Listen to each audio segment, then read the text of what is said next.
This is a complete game changer of a drill, and it will ensure that you get that handicap down, getting you shooting lower scores, striking the ball sweeter. It's the holy grail of the game of golf. Before we start, don't forget, hit that link below to my website to sign up to get on the waiting list for lessons with myself here at Whittleby Park Golf Club. Now, if we think about it like this, to lower your scores, you have to do one main thing, and that's keeping the ball in play. And we do that by obviously stopping the ball going left and right. But again, this is the game of golf.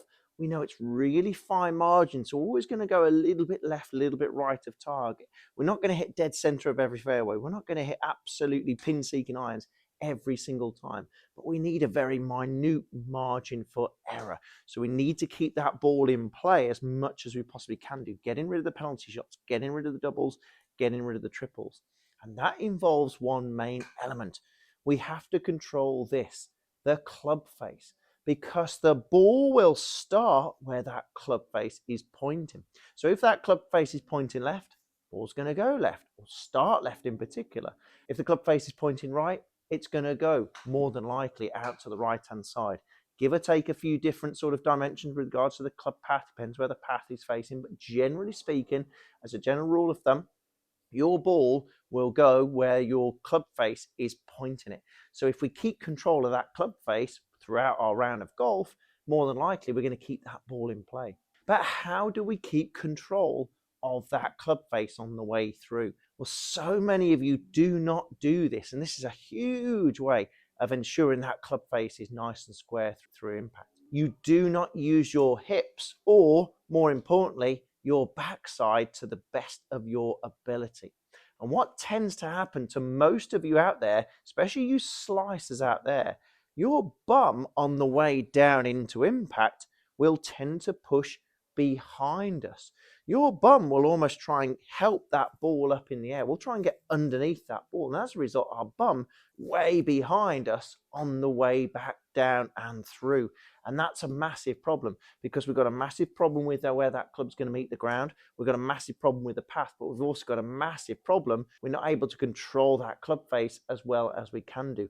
We have to manipulate our club face to get that club back to where it should be.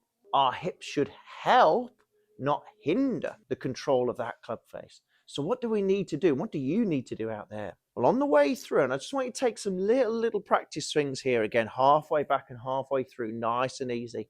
I want you to feel you're tucking your bum under your hips. So you'll notice what tends to happen here. You'll feel like you're almost raising up. You're not, you're just side bending. So it still manages to get to the ground. We're not just lifting ourselves up. That's no good to man nor beast. What we are doing is tucking our bum under our hips. And you'll notice how my head is still down towards that golf ball there.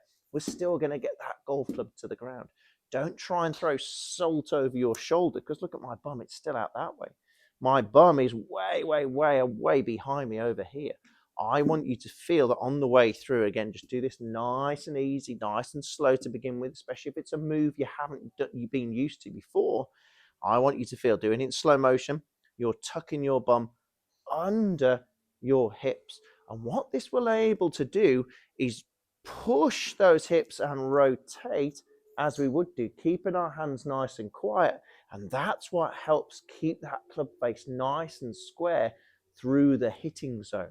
We're able to use those bigger muscles, our hips, our glutes, to make sure we're keeping control of that club face, and really importantly, that low point where that golf club meets the ground. So if you struggle to control that ball flight, it's more than likely because your bum is behind coming into impact. I want you to do this nice little, get this nice little feeling here where we're pushing our bum under our hips. It's going to feel so strange, but trust it. It's going to take a few shots, but trust it out on that range. Get onto the golf course and just do it. And my word, are you going to see a lot straighter golf shot?